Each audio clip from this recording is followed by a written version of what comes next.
Sorry, I really enjoyed your paper, Daniela. I haven't talked specifically for you, but Sebastian, if you have any thoughts and details of some that apply as well, actually. So it's kind of a question and a suggestion as to whether you think this, because it's an idea I think might strengthen your critique, but you might not think it's relevant. And I particularly like your challenging of the techno-determinism, strong, but the technical basis of the critique of Marx in Simondon. And perhaps another aspect that he misses is not just the political economic, but the political. So the political dimension of, in particular, I'm thinking of primitive accumulation, right? You don't get political economy without strictly political kind of action to open up new areas of accumulation, which does not happen without a very strong political element, I think, which is primarily political rather than economic. So whether that is something that might fit in here, because I think primitive accumulation forms the grounds for certain kinds of technical invention. Yes. So whether that's of interest and importance. And then the second element, which is perhaps where the question comes into you as well, Sebastian, is another aspect that's missing in Simondon, but also I think is missing in Marx, is what people argued, is the aspect of social reproduction.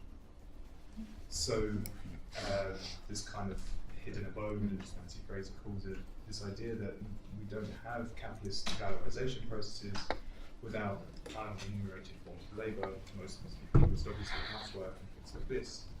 So the relationship between that and this process of technical invention, whether there's another thing going on here. So the process of invention, people that work, even though we're rejecting the genius model, people that work in invention have a family life still, or have some kind of relationship to processes of social reproduction, if that makes sense.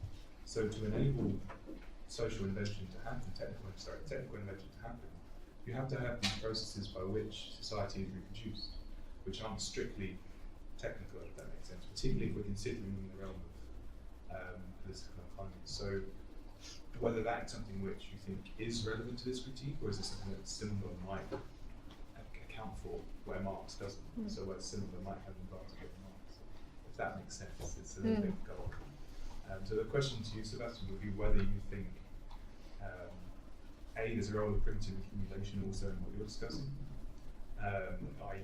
the opening up of new realms of valuation through algorithmic governmentality, but also whether there is a relationship to social reproduction in what you're looking at. Do you want to take it first? Okay, thank you, Ben. With the first point, I completely agree with you that Marx's analysis of the political economy includes, of course, the whole question of accumulation as well. So I always find it very reductive if people talk about Marx only with reference to alienation, because I think this is Marx how he was received in France, the kind of humanist Marx from the Grundrisse, from his early manuscripts, his early writings. But I mean, the three volumes of Capital are not taken into account there. So what Marx is doing is much more profound than just alienation.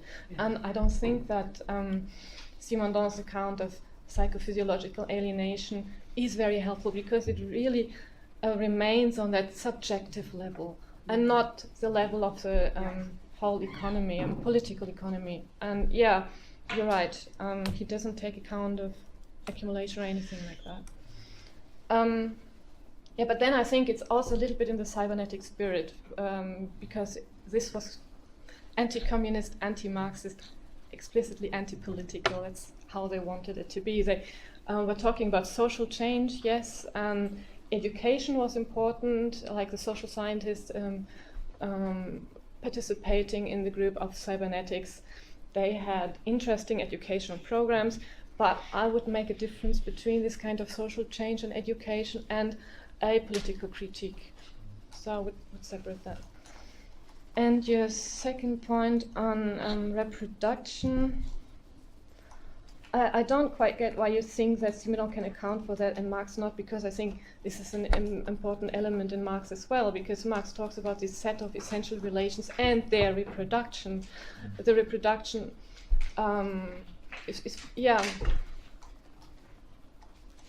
you cannot really choose if you are a worker or not. You have to sell your time, your life, in order to survive. And these relations are continuously reproduced. So it's also about who owns means of production. So what Marxist feminism has kind of identified as Marxism linked, or as kind of lack of attention to the non-valorized work that's needed to reproduce society as a whole. So caring for children, feeding workers, looking after the elderly, as opposed to reproduction. If that makes sense, in terms of the labour sense of reproduction in the factory. If that makes sense. And why do you think that Simondon accounts for that better? That's the I don't know. That was the question. Do you think he could account for something like that in his general theory? I'm not sure why this would be relevant, really. Because it's necessary for invention. To have subjects capable of engaging in the kind of work in which invention occurs, they need to be fed, they need a home, they need all these kind of things, right? So these processes of labour are kind of what's unvalorized labour in Marx or in social reproduction feminism. How does that apply here? Do you see what I mean? I'm not so sure. I mean, yeah. Do you want to comment on? Yeah, that's a comment and question. Thank you, Daniela. Thank you both of you. Very interesting talks. It struck me listening to you, Daniela, that in fact, of course, we haven't said it here in the symposium, but Marx would be the first, let's say, philosopher who is completely engaged in an analysis of technology, because capital it is an anatomy of a factory, a physiology of a factory. And so it's very interesting to see this move from the philosophical to the political in Marx's text, right? But then the question you are posing regarding the invention is incredibly related to the romantic theory of the genius. You think your inventor, probably masculine, to be one capable to have a proper relationship with technology. And so this is something that remains in the frame of the aesthetic theory, Kantian aesthetic theory of the 18th century. So I just want to ask Daniela about this understanding of the inventor in Simondon. Would you agree with me that it is a kind of fossilization? It's a fossil of the aesthetic age, though of course, in one hand, it's very much interesting. We do agree. I would like to invent my technological relationship, but it is framed with this, and nearly Marx's the idea that we should be capable to reappropriate our technical productivity, and it's related to a reappropriation, while Marx, in the contrary, does not believe that we could transform the relationship we have with technology through a reappropriation between the inventor and the technical world, but we have to move in order to change the places of subjects. So your subject inventor remains in the frame of the pre-Marxist philosophy. What would you say? Yeah. Well, I have also my problems with this figure of the subject inventor. Yeah. What I like about Simondon is that he acknowledges that it's not about an individual psyche, so that's why he also introduces the term of praxeology, and he takes great pains to show that he's relying on other inventions, so it's more like actually a dialogue within a whole field. Yeah. And it's this kind of praxis interaction with the materials, and it's not this genius mind. So this is actually something that I like about Simondon. What I don't think is possible is that through invention you can somehow find a new mode of subjectivation, some trans-individual mode of subjectivation. It sounds very harmonious because, again, the political economic context is completely disregarded or forgotten here. And I mean, even if we take a inventor like Lee de Forest, and he's maybe a nice paradigmatical figure because he was really inventing, and he was not a big capitalist, and he didn't even know the impact of his invention. These triads, these vacuum tubes were captured quite quickly by the state. I mean, the first computer models, they were funded by the state, the ENIAC during the war, the maniac with which the hydrogen bomb was built, and the whole Pacific Island was completely wiped out. I mean, if you look at the images online, it's, and yes, of course, there was a kind of public benefit, propagation of the general purpose computers. Destruction of humanity, which is good for ecology. So, yeah, but we shouldn't forget this other side. And yeah, that's basically all I'm saying. Do you want to step? Yeah, well, Ben. we've got some lined up. Then do you want to respond? No, that's fine. Sure. Yeah. Okay, we probably have time for we have 2 more questions lined up, and that'll probably take us to the end, I imagine. But if we have more time, we'll push it. So we have first from Luke, and then from Lewis. Oh, okay. We'll have this on then. Yeah. Okay, cool. So you, Lewis. I just have two comments. One is was asked, and it's the question of the like you talk about individuation, you talk about subjectification, positivation, subjectification. I don't know which words you use, but anyway, individuation and subjectification. Apparently, there's a difference between these two. And I think if you want to engage with Simondon, you have to make it clear, because Simondon says the subject is larger than the individual. And I think you have to pay attention to be more precise with that. In general, I have a huge problem with the fussy critique of Hoover and Bell, especially on the notion of relation. I don't think that. I don't really think that is very productive. You know, when Belgium also, when he comments on Leibniz, he says Leibniz thought as a non-relation, and then he developed a relational calculus to deal with a lot. But anyway, I deal a lot with this. Maybe we don't have time to go into that. But I think we should say that the emotional relation is a really problematic if you really go going further. And well, I don't know if this is a comment or question from Daniela. I feel a little bit uncomfortable when you oppose the technical optimism of Simondon and with the cultural pessimism of Alberto Toscano. Because you know this. Well, many years ago, I followed one course of Toscano on capitalism, and after the course, I went into depression. But he's a nice guy. He's a very nice guy. He's so sweet. That, you know. There's some optimism in him. Yeah. Not with the student. But yeah, so because I think that you know, there are different ways to understand the problem for Simondon. Capital is not unimportant. Capital has an amplifying effect. So capital is amplifying the malaise or the alienation produced by what you call the continuity and discontinuity between the human individual and the technical individual. So he looked at capital in a different way, but of course, like Adapter, when you look at the capital, you immediately go into real subsumption, and then you cannot go.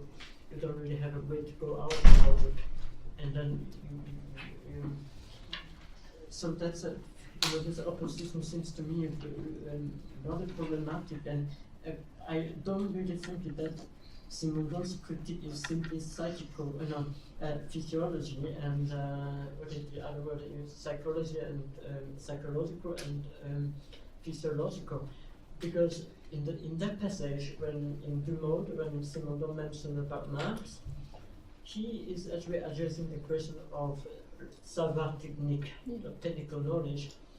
So it's not simply about physiology, because Simondon believes that this malaise actually comes from the problem that the workers do not know how to deal with these machines. Mhm. But if they have technical knowledge, maybe the situation will change. Now the problem here is that Simondon has never elaborated on what he called technical knowledge. Because today, if you want to ask what is technical knowledge, does it mean that everyone has to learn programming? Is it what is called technical knowledge? Or is there some kind of technical knowledge which can also come from humanities and which can also contribute to the transformation of technology? Will this kind of knowledge, or like this re-articulation of the concept of technical knowledge, will be able to allow us to rethink the question of invention and the social problems that we have. So I think that is the critique of Simondon. What is so important is the question of technical knowledge, and which he didn't. That is for him the source or the problem of alienation. But of course we have to update all this update what he has said. You first? Oh, I'm just going to take the desk. Oh, okay. Yeah, I mean, I completely agree with you that for Simondon, this technical knowledge is so important. But personally, I think that's a quite cynical remark when you think of these workers, for example, with a spinning mule. If they have better technical knowledge, they would be less alienated or something like that. And you said yourself yesterday that we are already living in a culture where technical education is a priority. And so does it actually change anything of the political economic system on the whole and its exploitative or oppressive character? So I don't really see that technical culture can be any solution. I don't think that it's a question of culture at all. Well, let's put it this way.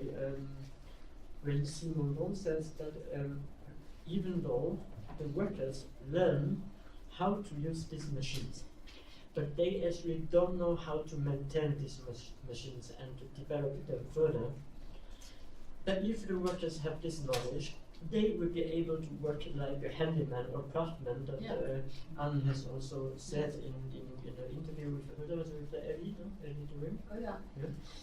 So it will be allow a kind of where we can say if we want to speak with particular kind of individuation to take place.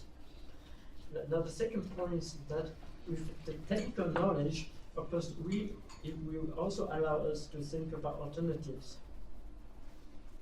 The technical alternatives, and this is very important. That with the emergence of hacker culture and so on, and the social movements related to technology, and this as center is the question of technical knowledge. I mean, without this knowledge, you cannot have alternatives. You cannot make any change. So I still think that technical knowledge is not. I don't think that it is cynical, but I'd rather think that it is necessary, but the problem is that how are we going to articulate what is technical knowledge today?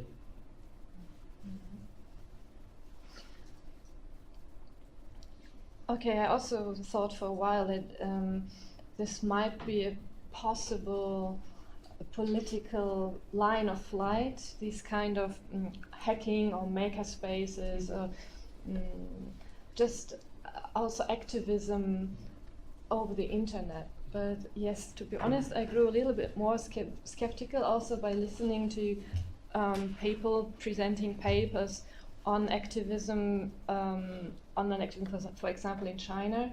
They say that in the end, the state is more powerful with the censorship, and I mean, internet is not owned by us, and the data are not in our hands. And I don't. It's nice to think that we have perhaps some opportunities. But sorry. Who's this hour that has the data? Yeah, there is no hour. There are perhaps these Can companies there that ever be might one? have access. Sorry. Can there ever be one? This is a good question. If we can have control, right? If we can. So if we can have an hour, we all think of as hour. Yeah. Who That's we, the political right? question. Who we? I think we're really pushing the time, so I'd rather not let it sprawl out, and because we have people lined up who've been waiting. So yeah, sorry. No worries. Okay, so can we go to Lewis? Did you want to chime in? I mean, my point really was just going off the discussion of sort of the role of the inventor and then the discussion of Marx. And I was sort of thinking, is there a useful relation in this discussion between the notion of the inventor and the entrepreneur? And in Marx's own sort of discussion, he tends to, when he enters polemic, he discusses the entrepreneur in a sort of parasitic relationship on the labour of the worker. So the entrepreneur classes themselves as being the privileged owner and entitled figure in terms of, or sovereign entity over the obviously the means of production and its development. But what he tries to readdress through obviously things like alienation and stuff like that is the idea that the worker is in fact a dynamic agent. And I wonder if there's an interesting discussion there in terms of the entrepreneur and the inventor, is if there's a sort of transitive element between when an inventor becomes an entrepreneur and therefore establishes a political and social relation that then prevents the diffusement of useful technologies and ideas that monopolise it. Does the question you have relate to this at all? Would it be okay to take that now as well? Yeah, look, you've covered a lot of it for what I was actually going to say. I noticed the theme in Giovanni's paper and your paper about the insufficiency of the culture techniques stereoscopic sort of vision or resolution of the culture and techniques. But yeah, I guess I saw it a little differently. I also came to Simondon from Marx, and I had the same feeling as you that Simondon's really insufficient around these questions. He's not thinking labor, he's not thinking power, he doesn't fully understand all the things that Marx has said in Capital or the Grundrisse. But what I was like, but then I was also thinking that with if you think about where is capitalism going, and with the kind of accelerationist paradigm or something, like you could have all this technology and we could just live a luxury life or something, and the technology sort of does all the work. And then on the other hand, there's a sort of this sort of revolutionary paradigm or something where you would somehow seize control of the state or something like this and transform economic relations. But you would be faced with this technological apparatus, you'd be faced with this sort of technological state. You couldn't really control it, you didn't understand. So I guess I saw Simondon's idea of techniques and culture and mediating between the two as the solution to that kind of dilemma, whereby you would kind of develop new relations to the technology around you, so that you weren't just anticipating a life of drinking pina coladas on the beach while the robots did all the work, for instance, and nor were you blind to the fact that you're dealing with a massive technological apparatus of the state. So you develop these cultures around the use of technology. They might be maker spaces, or there's sort of nascent forms of this. So I guess I just wondered whether you really want to throw out this idea of a mediation between techniques and culture, or whether that Marx and Simondon can supplement each other in that sense. So we want to take those two questions together. So two different solutions to techniques and culture. We have the inventor, entrepreneur, and the inventor maker, let's say, as another side of a more affirmative relationship to political economy. Conceivably, nascent forms of some sort of technical culture. Sebastian, I think it goes more to you. I also don't want to give a definite answer. I mean, I'd be more than happy if these kind of grassroots movements would actually change something. But yeah, maybe who was that I was talking to yesterday was doing research on these maker spaces. They still seem to be relatively exclusive in a way, that they're actually only technical geeks who are working on these things, and doesn't really have this kind of public impact. So I'm not sure whether this is actually helpful in a way to go, and whether this would be kind of liberation from capitalist regime.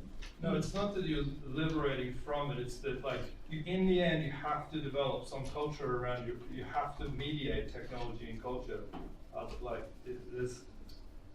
So it's not that I'm saying that Simondon can replace Marx.